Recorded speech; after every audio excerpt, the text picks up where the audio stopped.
Je vous salue fraternellement. Je souhaite la bienvenue dans ce direct où j'aimerais parler du 11 avril 2011 comme une date historique qui doit être rappelée à nous tous et dont chacun doit se rappeler. Parce que le 11 avril 2011, il s'est passé un événement extrêmement important dans la vie des peuples africains, dans le combat que les Africains mènent contre l'impérialisme, contre la domination, contre l'exploitation de notre continent. Donc, merci de partager la vidéo. Alors, ceux qui se rappellent du 11 avril 2011, c'était le jour où la France, avec ses amis les États-Unis d'Amérique et quelques autres pays, avait réussi à capturer le président Laurent Gbagbo, à qui la France avait fait une guerre atroce durant des mois et des mois à l'issue d'une soi-disant élection présidentielle qu'il aurait perdue en faveur d'Alassane Ouattara.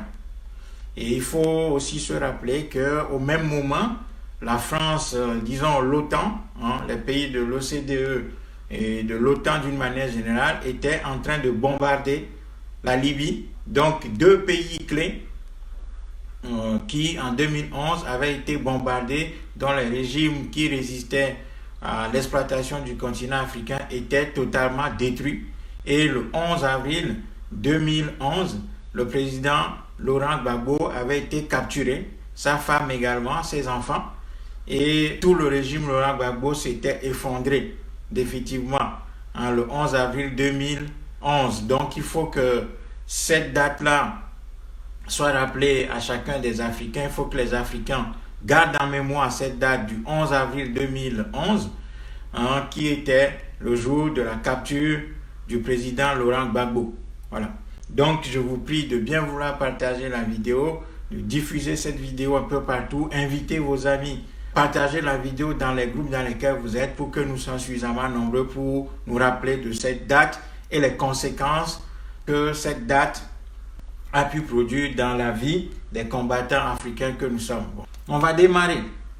Je vais vous montrer quelque chose. Voilà. Gardez vos yeux bien ouverts et vos oreilles bien allumées, votre cerveau allumé également, parce que ce que je vais vous montrer, on va le commenter après. Voilà. Dieu merci, on remercie Dieu. On est libéré Gbagbo. Aujourd'hui on a attrapé Gbagbo. Vive la liberté. Devant l'hôtel du Golfe, la joie des hommes de Ouattara. Leur ennemi vient de tomber.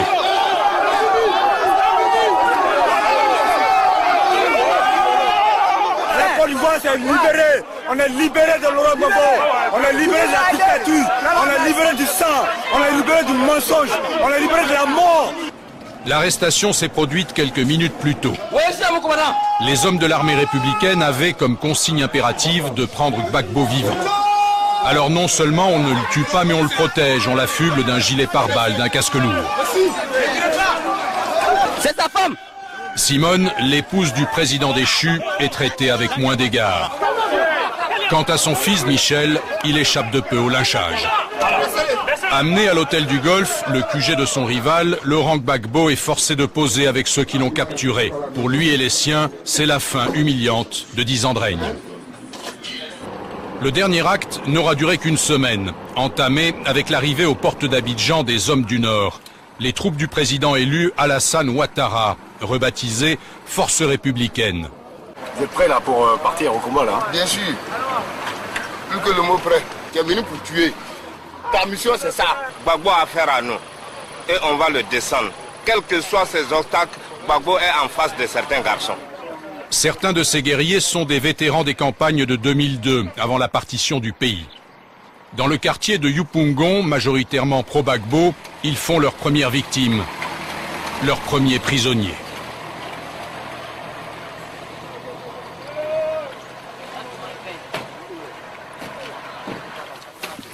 On t'a pas dit de ne pas parler encore. Tu veux dire quoi? On t'a pas dit de ne pas parler encore. Faut parler encore.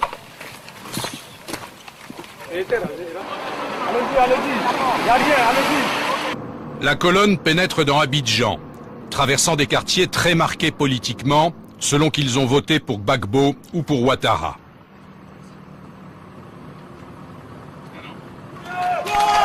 Au passage des soldats, quelques acclamations fusent.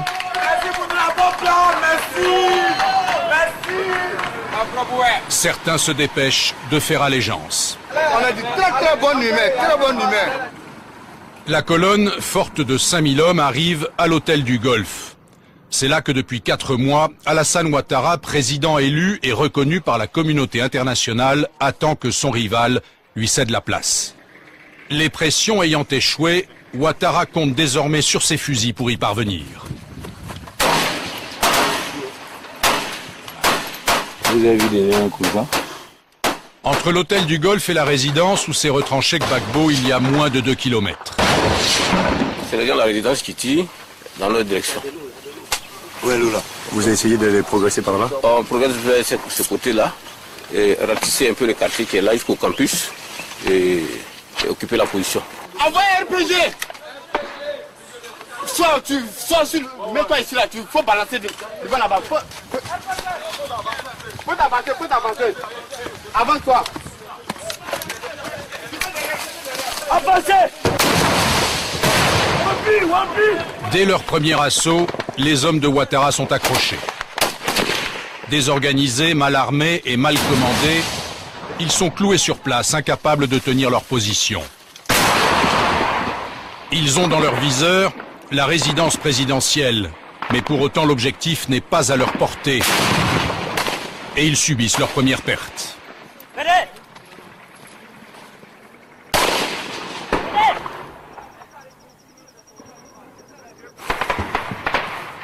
Et Gbagbo, il est dans le bunker. On va creuser comme un rat, et il va sortir, c'est sûr. Voilà, c'est clair. On est prêt à le déloger et puis le tuer, et puis maintenant, on avance. On ne peut pas rester comme ça, le pays en retard. Dans ce chaos, quelques civils se risquent à sortir, poussés par la faim. Aujourd'hui, on a faim, franchement, on a faim. Alors donc, on a décidé comme ça de rentrer. J'espère qu'il n'y a pas de musiciens entre vous. Non, on peut vous présenter tout ce que vous voulez. Franchement. C'est les musiciens, ils restent en civil, ils sont dans les immeubles. Non. Ils tirent sur nous. Non. Après 2 heures de combat sans issue, la troupe est forcée de se replier. Certains nous montrent qu'ils n'ont plus de munitions. À Riviera, un quartier sur la ligne de front, les familles qui n'ont pas fui se terrent chez elles. Bonjour monsieur. Ça va? Oui, parfait, ça peut aller. Quand les tirs se font trop proches, la famille se réfugie dans un couloir. C'est là. Donc on met un petit matelas, on ferme toutes les portes. On ferme comme ça. Toutes les choses. Et puis on est tous là. Moi je suis tétanisée, j'ai plus peur que tout le monde. Bon, hier, mon mari m'a sermonné un peu. Voilà, Vraiment, moi j'ai peur. on n'a nulle part vraiment où aller. Tous les lieux sont visés pratiquement. Donc, étant à la maison, on se dit quand même qu'on est en sécurité. Il y a eu trop de morts. On souhaite que ce soit aujourd'hui la population qui soit la gagnante. C'est nous qui sommes le socle fort d'une nation. Si nous ne sommes pas protégés, si nous ne pouvons pas parler, il y a un problème. De retour à l'hôtel du Golfe, les hommes reprennent des forces.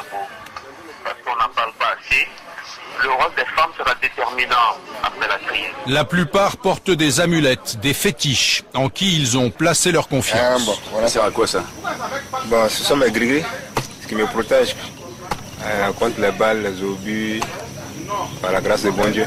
Des gris-gris pas toujours très efficaces. Nous sommes tombés dans une embuscade des munitions au niveau de l'école de gendarmerie et c'est là que j'ai reçu ce balle. Sur le court de tennis, quelques prisonniers attendent d'être fixés sur leur sort. À défaut d'avoir remporté la victoire, les soldats ont rapporté quelques réconfortants de leur première virée en ville. De quoi améliorer l'ordinaire Le riz avec la sauce préparée par la cantinière de la troupe. La cause est tellement juste et noble que bon. Vous les aidez en les nourrissant? Oui, en les nourrissant. C'est le moins qu'on puisse faire de toutes les façons. Pendant ce temps, à l'hôtel, le président Ouattara reçoit le délégué des Nations Unies, les ambassadeurs de France et des États-Unis. Il est désormais le seul interlocuteur. Plus question de discuter avec Laurent Gbagbo. Il n'y a aucune négociation avec M. Laurent Gbagbo. M. Laurent Gbagbo n'existe plus. M. Laurent Gbagbo est enfermé dans sa cave. Il n'existe plus.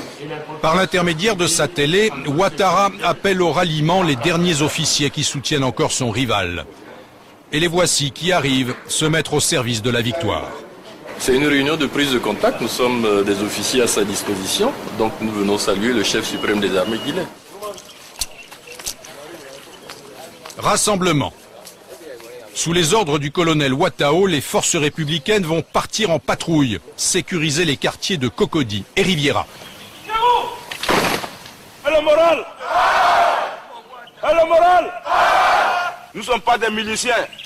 Nous sommes une armée républicaine. Les gendarmes, les policiers, les militaires, les hauts frères, les douaniers sont nos frères. Ils nous ont rejoints. Ça c'est vrai.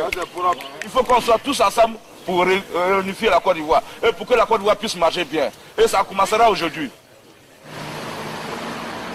Le message est-il bien passé, ainsi que l'ordre de ne plus se livrer au pillage? Pas sûr. Ces combattants sont des broussards qui ne connaissent pas Abidjan. Et puis les habitudes sont dures à perdre. La preuve, arrivé à Cocody et pris sous le feu de quelques snipers, les soldats du colonel Ouattao décident de se faire un bouclier de ces hommes. Des civils raflés dans la rue. La patrouille commence. Les hommes progressent sous la protection de leurs otages. Ne fais pas confiance à les arbres là. Sortez! Ouais, avance, laisse. Venez, venez, citoyens, venez. Venez ici. Venez. Avancez, avancez. Rien n'est à venir. On est venu acheter du pain. C'est pas grave, venez, doyen, venez. Avancez là. Chaque civil aperçu est un suspect. Venez bien. Ça va pas lever la puce. Lever la puce, on va. Toutes les deux puces. Les soldats saisissent les puces des portables. La batterie. Vous prenez les puces du portable, pourquoi? Pour ne pas qu'ils communiquent avec les ennemis. Ah non. Merci beaucoup. Ok. Ça va, il y a des tirs dans le coin, il y a beaucoup de tirs. Oh, c'était là-bas, mais nous on ne sort pas, on n'avait pas de pain, donc on est sorti pour acheter du pain. On n'a rien à manger, voilà, c'est tout.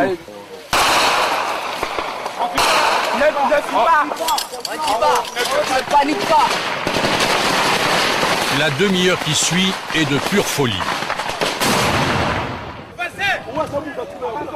Sans savoir qui leur tire dessus, les hommes déchargent leurs armes n'importe où et dans toutes les directions.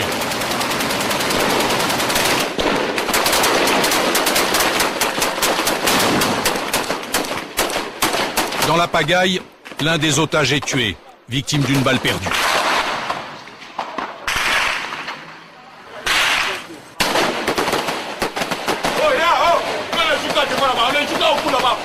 Vous tirez sur les gens, il y a quoi? Il y a quoi même? Mais vous êtes ici là, venez par ici là. Vous qui restez ici, vous êtes en l'air. Votre copain il est mort au milieu là-bas. C'est quoi qui lui est arrivé dessus? On a tiré sur lui. Quel on tiré? C'est qui va devant toi là. Les pigeons ils sont dans ça. Non, c'est lui qui est en train. C'est quoi? Tais-toi. Alors, il fuit. Et la patrouille, censée sécuriser le quartier, s'achève, une fois encore, en retrait précipité. L'épilogue survient 2 jours plus tard. Entre-temps, l'ONU et les forces françaises ont pris les choses en main. À l'annonce de la capture de Gbagbo, toutes les troupes qui n'y ont pas participé se ruent vers la résidence. Les canons français ont ouvert une brèche, mis le feu au bâtiment, forçant Gbagbo à la reddition. À l'intérieur, quelques traces de combat et des pièces livrées au pillage.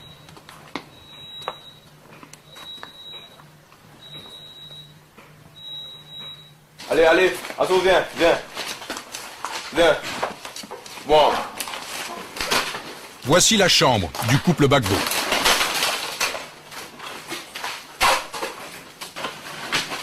C'est le Gbagbo ça? Ouais, c'est la chambre de Gbagbo, ça. La garde-robe de Simone, l'épouse détestée, pas plus que les caisses de champagne, n'échappe à l'appétit des vainqueurs. C'est les robes de Madame Gbagbo?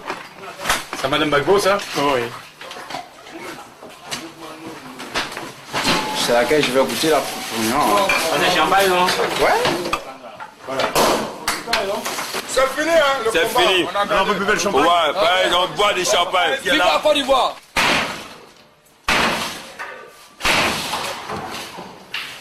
L'escalier qui mène au sous-sol, au bunker, où Gbagbo et les siens ont passé les derniers jours.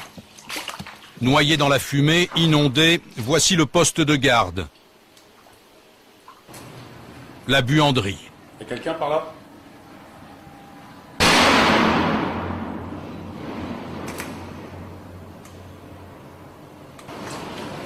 Dans un coin, nous découvrons des hommes apeurés. Vous cachez ici? Ce sont les cuisiniers de la résidence. Ils n'ont pas encore été faits prisonniers. Les mêmes, un peu plus tard, soumis à la question. Nous sommes des frères. Vous travaillez lui? Non, mais s'il n'y a pas de travail, on va faire comment? Quel travail? Il travaille quelqu'un qui tue vos parents. Un petit comme ça.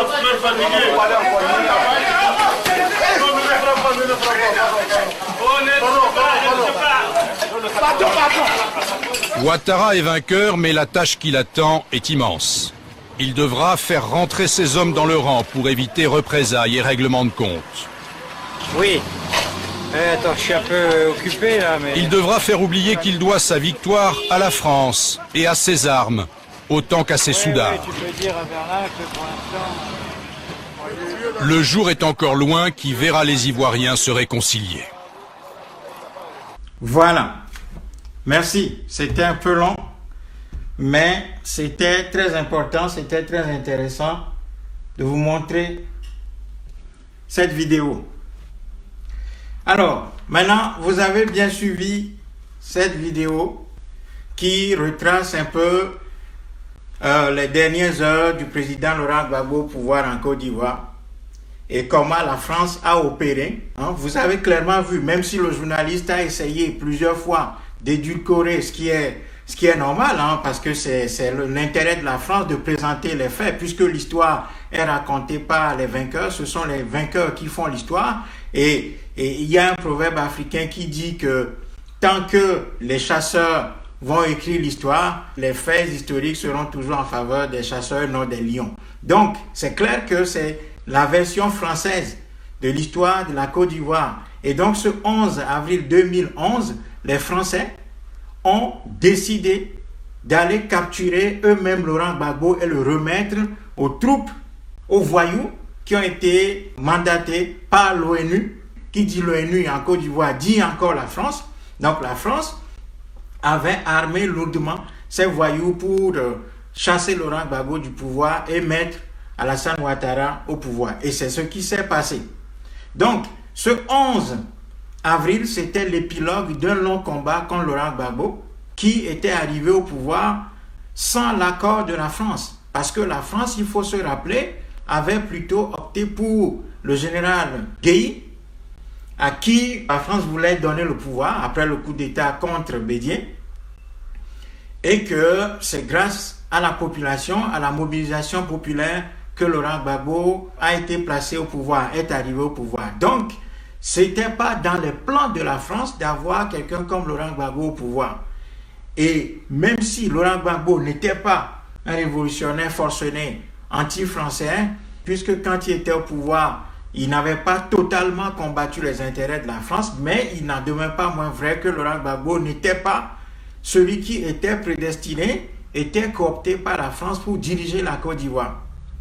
Donc, c'est clair que Laurent Gbagbo était un grain de sable dans le fonctionnement de la machine franco-africaine, dans le fonctionnement de ce qu'on appelle la machine France-africaine.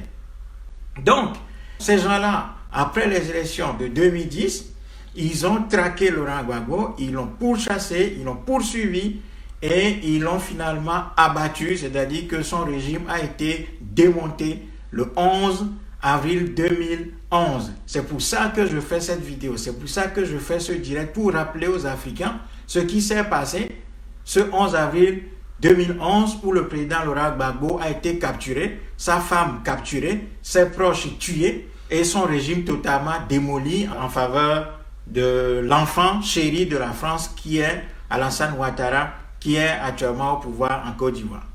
Et donc, il faut se souvenir de cette date-là, parce que cette date est une date historique pour nous.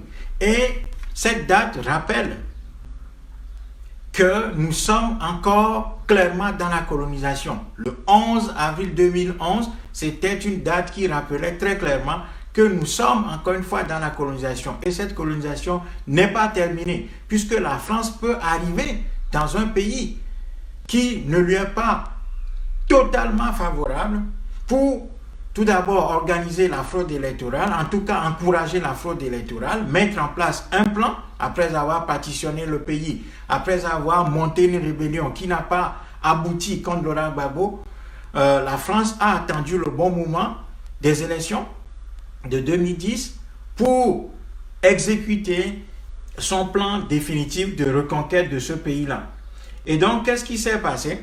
Ces gens-là, ils ont encouragé la fraude électorale, ils ont armé des gens en prévision de cette élection et ils ont fait voter un certain nombre de choses en disant que ce sont des mandats de l'ONU, puisque c'est la France qui décide dans son giron de qui doit être au pouvoir, de quelle loi, de quelle disposition juridique, etc., politique doit être mise en place et tout ça. Donc la France va passer par les Nations Unies, soi-disant, pour faire voter des résolutions, de sorte à placer l'attaque contre Laurent Gbagbo comme une action des Nations Unies. Voyez? Donc, il y avait les États-Unis, à l'époque de Barack Obama, qui avait financé Mr. Cool. Hein. On appelle Obama Mr. Cool. C'est le gentil président, beau, sportif, Mr. Cool, qui pose les deux pieds sur la table, l'Africain, en guillemets, hein, parce que certains Africains se trompaient lourdement, pensaient qu'Obama était un Africain, et qu'Obama allait diriger la première puissance capitaliste, un pays fondamentalement génocidaire, chromosomiquement impérialiste, en faveur des Africains. Eh bien, Barack Obama avait donné les armes à la France pour abattre le régime de Laurent Gbagbo. Donc ce 11 avril 2011, eh bien, la France et ses amis sont parvenus à leur fin et ils ont démonté le régime de Laurent Gbagbo. Dans la vidéo que vous avez regardée avec moi tout à l'heure, vous avez vu que le commentateur avait à un moment donné dit que c'est les troupes françaises qui ont défoncé la présidence et qui ont bombardé la présidence, facilitant ainsi la capture et l'arrestation du président Gbagbo. En fait, c'est pas ça. En fait, c'est que les Français se sont eux-mêmes attaqués directement à la résidence présidentielle, l'ont bombardé pendant des jours et des jours, et le 11 avril, ce sont les troupes françaises qui sont allées capturer le président Laurent Gbagbo pour ensuite le remettre aux voyous d'Alassane Ouattara, dirigé à l'époque par Guillaume Soro lui-même et Ouattao, Ouattao qui vient de mourir d'ailleurs, soit dit au passage. Donc, voilà comment les choses se sont passées. La France avait capturé le président Laurent Gbagbo. Dans un premier temps, la France avait revendiqué l'arrestation et la capture de Laurent Gbagbo comme une victoire des troupes françaises en Afrique, parce que, disait-on, les troupes françaises étaient en Côte d'Ivoire pour travailler pour la démocratie, faire respecter la voix des urnes. Et puis, il y a un certain nombre de personnes qui ont alerté la France en lui disant que non, attention, si vous revendiquez l'arrestation de Laurent Gbagbo, les populations africaines vont se soulever, donc il vaut mieux donner Laurent Gbagbo aux troupes d'Alassane Ouattara pour faire passer cette capture comme une œuvre réalisée par les gens d'Alassane Ouattara et de Guillaume Soro. Voyez? Et donc après, effectivement, on a remis Laurent Gbagbo et son gouvernement et les gens de son entourage qui ont été capturés, sa femme, ses enfants, sa famille, ses collaborateurs, aux troupes de Guillaume Soro et d'Alassane Ouattara qui ont exhibé Gbagbo et ses amis à la télévision, l'ayant frappé au préalable et frappant aussi la première dame Simone et Yves Gbagbo.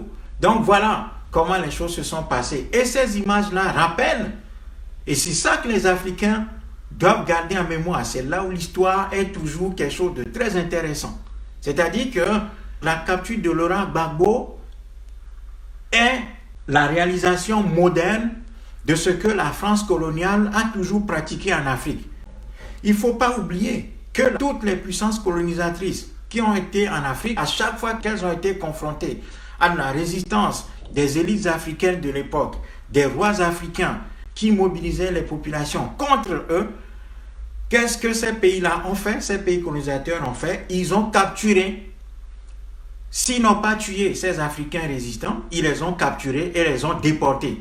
Donc, après la capture de Laurent Gbagbo, qu'est-ce qu'ils ont fait? Ils l'ont déporté à La Haye devant ce qu'ils appellent la Cour pénale internationale, ce qui en réalité est le bras juridico-politique de l'OTAN pour punir tous les pouvoirs et tous les dirigeants de ce monde qui ne seraient pas soumis à l'ordre et au diktat des Occidentaux.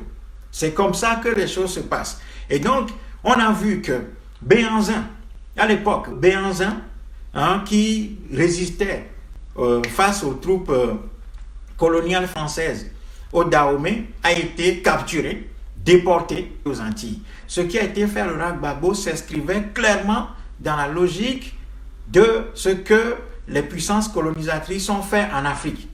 C'est dans ce sens-là que je dis que ce qui a été fait en Côte d'Ivoire le 11 avril 2011, qui fait 9 ans jour pour jour, est exactement ce qui s'est passé au temps de la colonisation directe où les résistants africains, à savoir les rois africains, ont été capturés et déportés.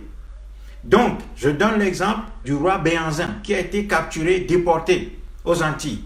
Samori Touré qui a été capturé, déporté après une guerre atroce contre les résistants africains qui étaient mobilisés autour de Samori pour pouvoir l'aider à combattre la colonisation française. Toutes les puissances coloniales ont agi comme ça. L'Angleterre a fait la même chose dans son espace britannique, où le roi Adjimanana Prempeh, par exemple, a été capturé dans la Gold Coast, c'est-à-dire l'actuel Ghana, et déporté également. Et tous ces gens-là étaient promis à la mort, à la souffrance, à la torture dans cette ère de déportation. C'est exactement ce qu'on a fait à Laurent Gbagbo. Cela nous montre clairement les défis qui sont les nôtres, c'est-à-dire que nous sommes toujours dans le système colonial et une fois que ces rois-là ont été capturés, déportés, qu'est-ce que la France a fait? Et les puissances colonisatrices ont fait en Afrique. Ils ont remplacé ces résistants-là par des hommes laquais qui ont produit ce que nous voyons aujourd'hui en Afrique, que sont les dictateurs africains. Les petits satrapes africains sont exactement la continuité de ceux que la France avait placés au pouvoir après avoir liquidé les résistants africains, dont je viens de citer quelques-uns. Et ça, la France n'a pas seulement agi comme ça en Afrique. Toutes les puissances colonisatrices et coloniales ont fait la même chose en Asie. Partout où ils ont été, ils ont fait la même chose. Ils ont fait la même chose dans les îles où un résistant comme Toussaint Louverture a été bombardé, capturé, déporté aux frontières suisses dans le froid, où la France avait enfermé Toussaint Louverture dans une grotte où finalement la faim et le froid l'ont tué. Voyez? C'est ça la logique de ces pays-là. À chaque fois que quelqu'un leur résiste, il faut nécessairement tout d'abord monter une propagande contre ce régime et ces pays-là, dire que ce sont des dictatures, parce que tout simplement ces pays sont, ou bien ces dirigeants sont des patriotes qui veulent placer les intérêts de leur pays avant de servir les Occidentaux. Donc les Occidentaux vont d'abord monter une propagande contre ces régimes-là, ils vont armer ce qu'ils appellent une opposition intérieure, c'est-à-dire qu'ils vont construire, ils vont monter en épingle une opposition à qui ils vont donner tous les moyens, à qui ils vont donner la parole, sur les médias et autres, donner le vernis démocratique à ces soi-disant oppositions, et après, qu'est-ce qui va se passer? Les organisations de défense des droits de l'homme et tout ça, Amnesty International, la FIDH, la Fédération internationale des droits de l'homme, les Human Rights Watch, vont soutenir ces oppositions-là, vont aider ces oppositions, soi-disant, à monter au pouvoir à la suite des élections fraudée et frauduleuse. En Côte d'Ivoire, comme c'est le président Laurent Gbagbo qui se retrouve en réalité dans le temps de l'opposition, parce que l'opposition patriote nationaliste, qu'est-ce qui s'est passé? On a fraudé les élections en faveur d'Alassane Ouattara et ainsi on a combattu Laurent Gbagbo pour le déchoir, assassiner le pays, liquider son régime, assassiner des gens et transmettre le pouvoir à Alassane Ouattara qui dit la Côte d'Ivoire maintenant. Donc ça c'est la continuité de l'action coloniale et ça il faut le garder en esprit. C'est-à-dire que le 11 avril 2011 était pour nous une date qui nous rappelait toute l'action coloniale des puissances colonisatrices en Afrique. C'est-à-dire qu'à chaque fois qu'il y a un résistant en face de ces puissances coloniales, il faut la diaboliser, armer des opposants fantoches contre cette résistance-là, et puis finalement déchoir cette résistance et placer à la tête de ces pays-là des laquais, des satrapes, des hommes marionnettes qui vont servir les intérêts de la France. Et c'est pour ça qu'Alassane Ouattara a été tout redevable à la France. C'est pour ça qu'Alassane Ouattara est une marionnette absolue qui a replongé la Côte d'Ivoire dans les escarcelles de la France-Afrique, ce qui fait que la Côte d'Ivoire continue de jouer le rôle de main noire de la France dans cette sous-région. On l'a vu avec l'histoire du franc CFA, où la France était complètement en opposition face aux bribes de contestation de cette monnaie dans cette région. Et c'est ça la réalité. Et donc il faut que les Africains gardent en mémoire l'agissement de la France dans ce pays, en Côte d'Ivoire, et que c'est exactement ce que la France fait dans nos pays. C'est-à-dire que la France continue de soutenir des dictateurs africains au Togo, au Bénin, au Mali, ainsi de suite, partout en Afrique, parce que ces marionnettes-là sont exactement dans la droite ligne de ceux qui ont remplacé les résistants africains au 19e et 20e siècle. C'est-à-dire ceux qui ont remplacé les Béhanzins, les Samori Touré, les Nana Adjima Prempeh et autres qui ont été capturés par les puissances coloniales et déportés, exactement comme Laurent Gbagbo. C'est pour ça qu'aujourd'hui, les Africains doivent être conscients de l'importance du 11 avril 2011 et de garder en mémoire, de se remémorer cette date-là et de comprendre que nous avons un rôle, nous avons un devoir. Et ce devoir, c'est de ne jamais oublier ce que les pays étrangers font en Afrique avec un certain nombre de nos frères. C'est pour ça que nous ne pouvons pas pardonner à des gens comme Guillaume Soro qui aujourd'hui se retrouvent en situation de difficulté avec leur mentor. C'est pour ça d'ailleurs que nous ne comprenons pas si Laurent Gbagbo et autres sont restés dans leur logique du combat patriotique africain. Ces gens-là ne doivent pas aller serrer la main à des gens comme Guillaume Soro et autres qui sont aujourd'hui en difficulté avec leur propre mentor. Il y a certaines personnes qui diront « ouais, c'est stratégique ». Ce n'est rien de stratégique. C'est comme si les nationalistes iraniens, les patriotes iraniens ou les patriotes vénézuéliens vont aller serrer la main à leurs pires ennemis. Non, les Occidentaux ne font jamais ce type de choses. Donc nous devons rester tout droit dans nos bottes, continuer le combat et comprendre que c'est de notre détermination et de notre sacrifice que naîtra une nouvelle Afrique qui va répondre à nos besoins, qui va satisfaire les besoins des Africains.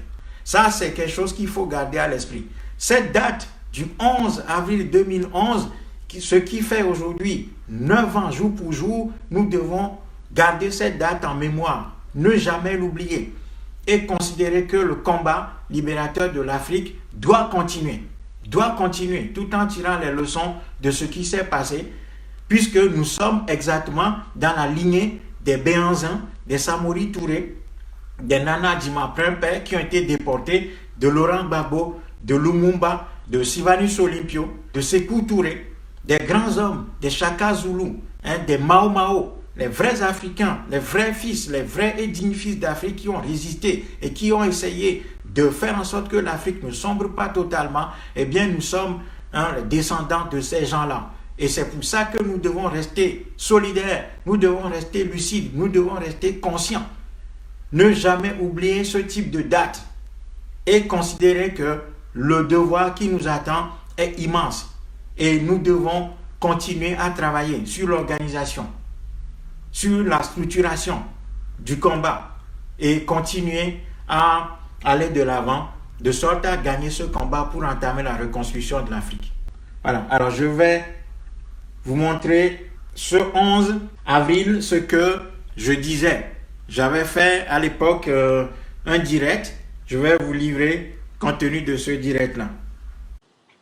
La date d'aujourd'hui restera gravée dans nos mémoires et cette date doit être transmise à la postérité, à nos enfants et aux enfants de nos enfants.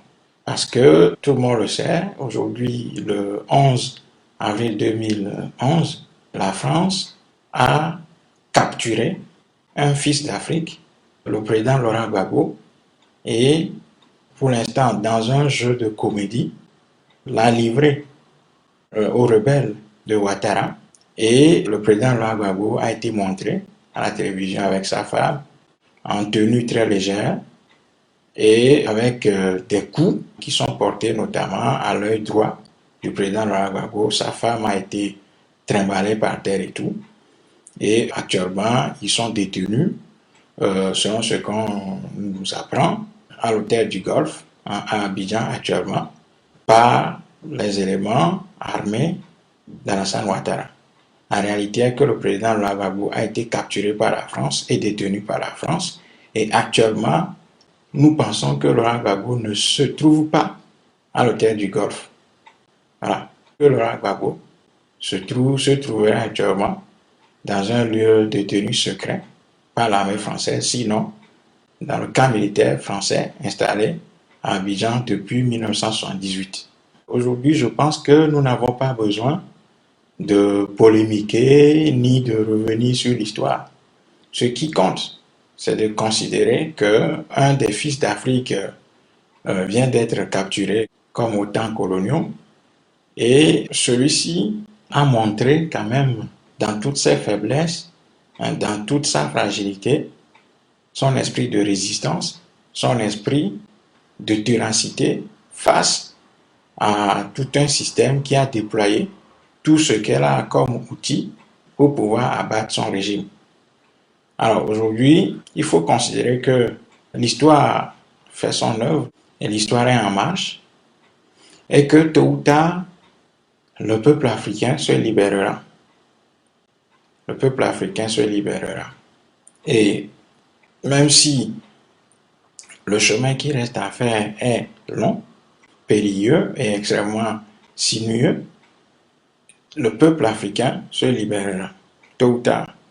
Et cette libération se fera par les dignes fils d'Afrique qui vont, à un moment donné, se rendre compte que nous ne sommes jamais sortis de la colonisation et qu'il n'y a pas simplement en Afrique un problème d'institution dans un cadre étatique qui ne marcherait pas.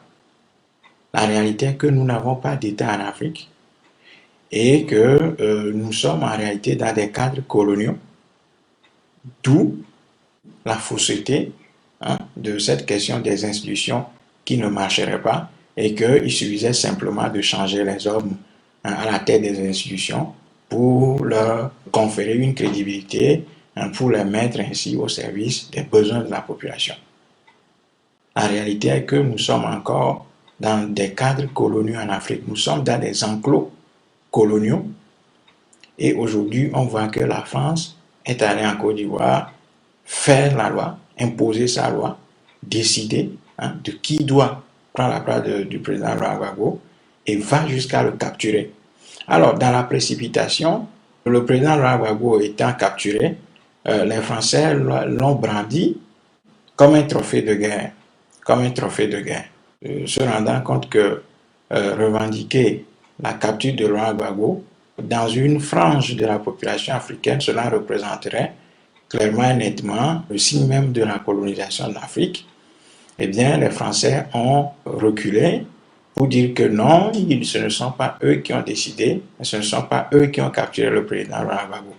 Mais tout le monde sait que ceci n'est qu'une opération de communication et que la réalité reste claire et nette et qui est que ce sont les Français qui ont capturer le président Laurent Gbagbo.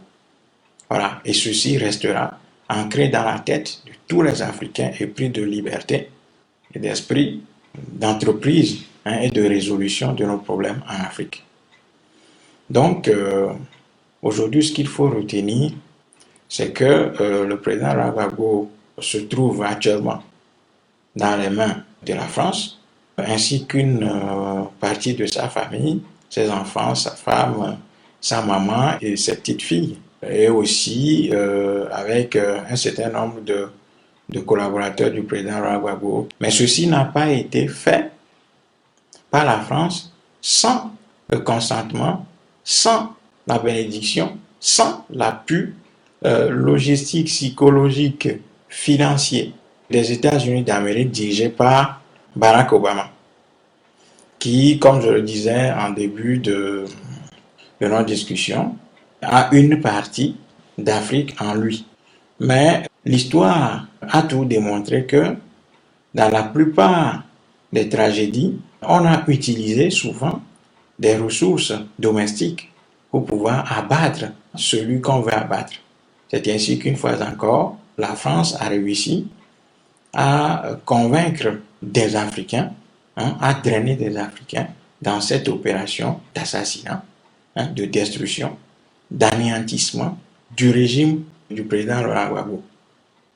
Alassane Ouattara, bien sûr, va devenir président, sera accompagné, sera protégé, mais fatalement, il n'ira pas au bout de sa gouvernance tout simplement, parce que les conditions dans lesquelles il arrive au pouvoir font de lui un vassal, et dans le même temps, tous ceux qui se sont coalisés autour de lui pour pouvoir renverser le président Laurent Gbagbo aujourd'hui, à un moment donné, se retrouveront face à lui, parce que la réalité du pouvoir va tout simplement le rattraper, et il sera obligé de prendre un certain nombre de décisions qui vont lui être fatales.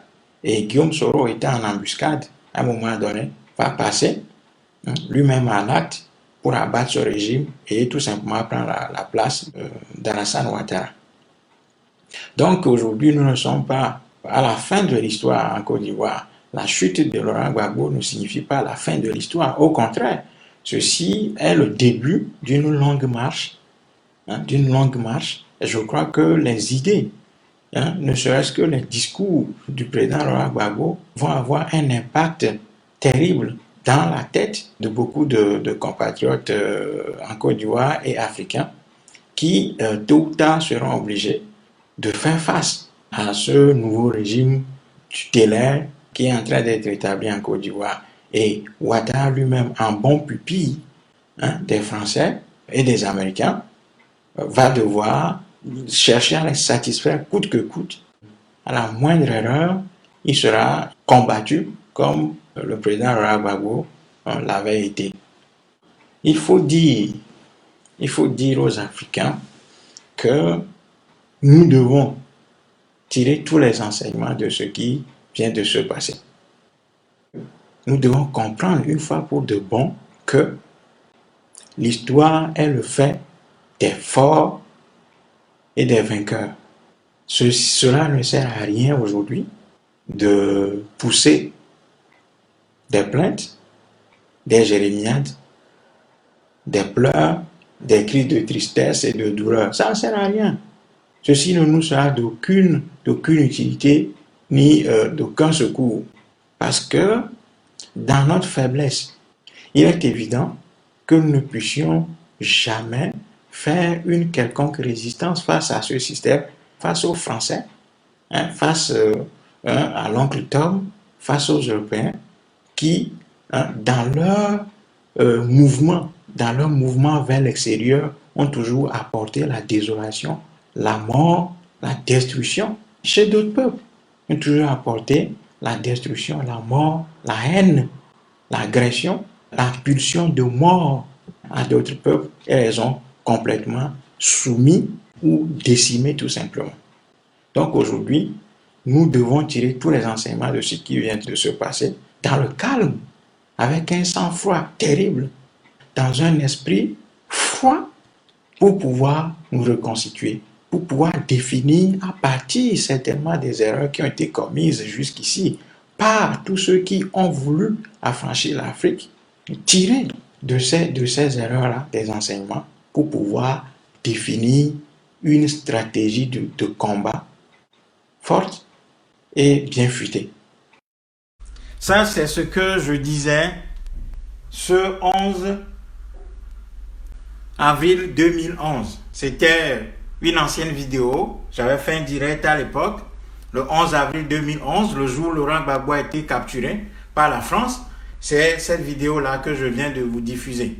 Et je disais que ma conclusion était que nous devons garder notre sang-froid, comprendre que la capture de Laurent Gbagbo s'inscrivait dans une longue tradition coloniale et colonialiste visant à décimer tous les résistants africains pour les remplacer par des hommes liges, des satrapes, des gens qui n'ont aucune valeur humaine, qui n'ont aucune conscience historique, afin de faire perpétuer le système colonial en Afrique. Et aujourd'hui, nous sommes en plein dedans. C'est-à-dire que Laurent Gbagbo a été l'un des derniers résistants africains, bien sûr avec ses faiblesses, bien sûr avec ses contradictions. Ces contradictions, nous ne les avons pas cachées. Nous en avons discuté, nous en avons parlé à l'époque. Nous avions pointé les contradictions du régime de Laurent Gbagbo. Mais il n'en demeure pas moins vrai que ce régime-là était l'un des tout derniers régimes résistants dans l'espace francophone qui a été tout simplement abattu ce 11 avril 2011. Et donc aujourd'hui, il y a une sorte de nivellement par le bas en Afrique. Tous les dirigeants, c'est-à-dire les tout derniers dirigeants résistants, à savoir Laurent Gbagbo, Kadhafi et, bon, bien évidemment, Robert Mugabe qui est mort il y a quoi, 1 an et demi, 2 ans, eh bien, c'est fini, quoi. Il y a aujourd'hui une sorte d'harmonisation de la gouvernance en Afrique par des pratiques mafieuses, par la colonisation, ce qui fait qu'il y a une sorte d'unification de l'Afrique dans le projet colonial et ce qui fait que la situation en Afrique est compliquée et chaotique. Donc nous, qui sommes du côté de la résistance, nous devons continuer les réflexions et tirer les enseignements de ce qui s'est passé, par exemple, le 11 avril 2011 et comprendre que cet événement-là, c'est-à-dire la capture, la destruction de Laurent Gbagbo et de son régime, le massacre d'un certain nombre de ses collaborateurs, sa détention, son transfert et puis le pouvoir qui est transféré à des voyous, à des criminels, à des métayers coloniaux réunis autour d'Alassane Ouattara, eh bien ceci s'inscrit dans la longue tradition coloniale consistant à détruire tous les résistants africains et les faire remplacer par des gens qui sont exactement dans la continuité coloniale, ce qu'on appelle l'élite coloniale, ce que les colonisateurs eux-mêmes ont appelé l'élite coloniale montée de toutes pièces en vue de faire continuer l'entreprise coloniale en Afrique. Et donc, ma conclusion, c'est qu'il ne faut pas oublier cette date-là, du 11 avril 2011, tout simplement parce que cette date s'inscrit dans la tradition colonialiste en Afrique qui avait fait des gens comme Samori Touré, Béhanzin, les rois Nana Adjima Prempeh et autres qui ont été capturés, déportés ensuite dans les îles et en Algérie et autres, exactement comme Laurent Gbagbo, ceux qui n'ont pas pu être assassinés comme Lumumba, comme Thomas Sankara, Sylvanus Olympio et bien d'autres dirigeants, eh bien, ces gens-là ont été capturés et déportés ou chassés du pouvoir tout simplement par le biais des coups d'État militaires opérés par la France et ses amis en Afrique. Donc, nous devons garder cette tradition coloniale en mémoire et continuer notre travail de mobilisation, d'organisation en vue d'aboutir. Parce que si nous prenons ce qui s'est passé en Asie, qui a été confronté au même problème, c'est que les Asiatiques, dans un élan patriote et nationaliste, de manière très intelligente et déterminée, ces peuples-là se sont battus face aux colonisateurs, les ont chassés et ont reconstruit leur pays. Ce n'est pas une entreprise facile. Oui, ça fait couler du sang et des larmes. Oui, c'est difficile. Comme tout combat libérateur, le combat contre la colonisation est qu'un combat qui est difficile et qui est compliqué, qui coûte beaucoup de sacrifices au peuple. Mais c'est le seul chemin que l'histoire a montré au peuple dominé. C'est pour ça que l'Afrique ne va pas s'en sortir en cherchant des voies détourner, en cherchant des voies faciles, en voulant aller par des élections ou des appels à des réformes ou des choses comme ça. Tout ça ne va pas aboutir. Il faut comprendre la logique de l'histoire et marcher dans cette logique-là pour pouvoir reconquérir l'Afrique et la reconstruire. C'est le seul chemin que l'histoire nous laisse. Voilà pourquoi nous devons garder la foi, nous devons garder la conscience historique, nous devons continuer à garder en esprit que seul un combat patriote, nationaliste, fait aboutir les peuples à leur libération et à leur reconstruction. Donc, aujourd'hui, c'est le 11 avril 2020, ça fait 9 ans jour pour jour que le régime Laurent Gbagbo a été capturé. Je voulais faire ce direct pour vous rappeler cette date-là et rappeler les devoirs qui sont les nôtres. Rappeler que nous ne sommes pas sortis du système colonial, car tous les voyous qui sont au pouvoir là sont exactement de la trempe d'Alassane Ouattara, et ce sont justement ces gens-là qui n'ont aucun ennui avec les puissances occidentales et autres. Parce que ces pays-là, ou bien ces dirigeants-là, ne posent aucun problème à ces gens, puisqu'ils sont exactement dans le rôle de métayer que ces pays occidentaux leur ont confié en Afrique. Voyez? Donc, le peuple africain doit continuer son combat. Et ce combat-là, il est dur, il est difficile, il est périlleux, ça coûte beaucoup de sacrifices, de peine et autres, mais c'est la voie salvatrice que l'histoire nous a montrée. Et donc, il faut continuer à travailler dans ce sens-là. C'est pour cela que je vais conclure en disant que l'appel du Moltra, qui est de vous demander de trouver des gens autour de vous pour nous organiser en vue de mener ce combat libérateur, cet appel-là, je le renouvelle. Je renouvelle cet appel-là à notre organisation, à notre mobilisation, à trouver des gens autour de nous pour que nous puissions intensifier le travail de formation, de conscientisation, surtout le travail d'organisation, de structuration du mouvement pour que nous puissions arriver à libérer notre continent, à libérer nos enclos coloniaux, abusivement appelés États, et à entamer l'œuvre de la reconstruction de notre continent. Voilà, c'est la seule voie de salut que nous avons. Peu importe le prix à payer, ce n'est que comme ça que notre peuple va renaître. Il n'y a pas de solution. Sur ce, je vous salue. À très bientôt.